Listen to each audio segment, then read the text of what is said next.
కానీ ఓ ధనము అయిపోవచ్చేమో కానీ, వెండి బంగారం నిన్ను విడిచిపోవచ్చేమో కానీ, నా ప్రభు మీద నువ్వు నమ్మకం ఉంచితే ఆయన నిన్ను మొదట కదలనేటువంటి స్థిరమైన స్థితిలోనికి చేస్తాడు.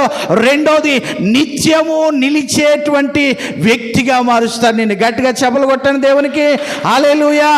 ప్రభు ఎలా మారుస్తాడు? నిత్యము నిలిచే విధంగా మారుస్తాడు. అంటే నువ్వు పడిపోవు. ఇంకా ప్రభు మీద నిలబడితే, ప్రభువుని విశ్వసిస్తే నువ్వు నిలిచే, నిత్యము నీ పేరు ఎప్పటికీ కూడా జ్ఞాపకం ఉండిపోద్ది ప్రజల్లో.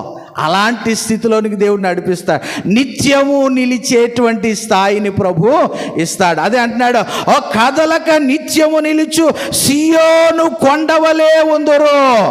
సియోను కొండ, ఆ కొండ ఎలా ఉంటుంది అంటండి?